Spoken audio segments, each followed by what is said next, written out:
It seems Zinedine Zidane is adamant about Gareth Bale's position at Real Madrid, and Bale is just as adamant about his future at the club.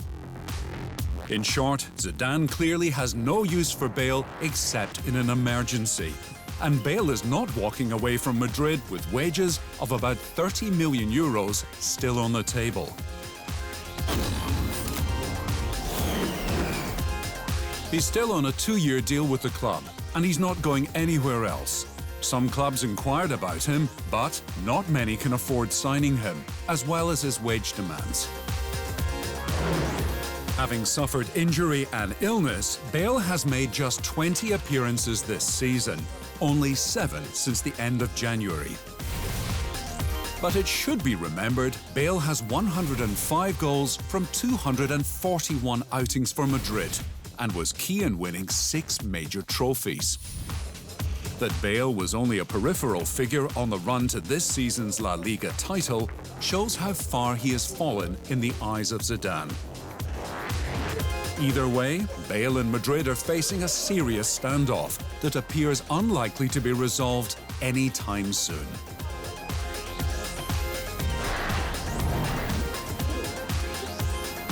Poised to end its best season for almost a decade, Inter Milan should take some pleasure and pride with the progress it has made under Antonio Conte.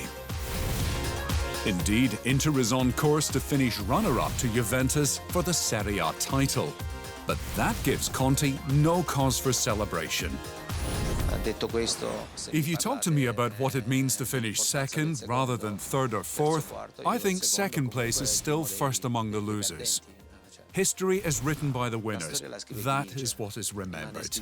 History is written by the winners. The others just read it. So, Conte is setting the standard for his players to reach next season, which is to win the Serie A title or be considered failures.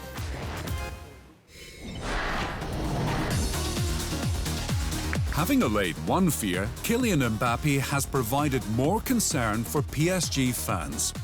Heavily linked with a move to Real Madrid, the young forward has declared his allegiance to PSG for next season, staying in Paris no matter what. But there were fresh worries about Mbappe when he limped out of the Coupe de France final against Saint-Etienne with what looked like a serious injury.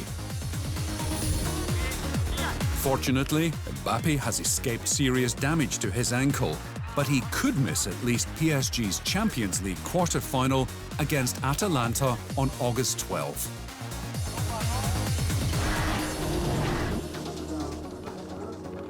Four years since being sacked by PSG, Laurent Blanc has been linked with several clubs recently and is clearly available for work.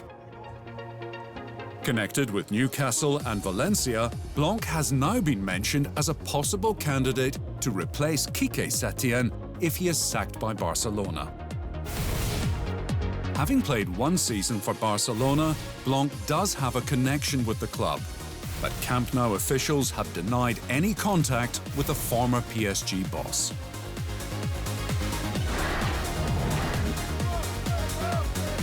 Those Arsenal fans who campaigned for Arsene Wenger to be fired were warned to be careful what they wished for. After an unconvincing 18 months with Unai Emery as manager, Arsenal has reached the FA Cup final under Mikel Arteta. But the Gunners have finished the Premier League campaign outside the top 6 for the first time in 25 years. And that means Arsenal has had a poor season. For me, this club deserves the best, and you have to be fighting for every title. Obviously, after everything that happened, if we are able to win the final and qualify for Europe, we can say that it's okay, but it's not the level for this football club. After finishing 6th in Wenger's final season, Arsenal finished 5th under Emery and 8th this season, a massive 43 points behind champion Liverpool.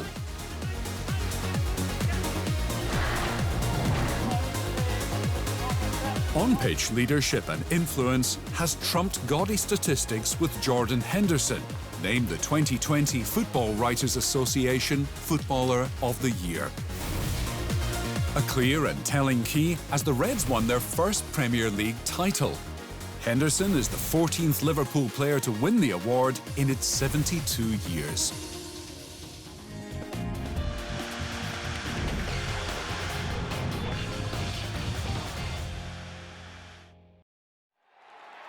Thanks for watching. For all your major news, latest results and in-depth analysis from across the football world, make sure you hit the subscribe button.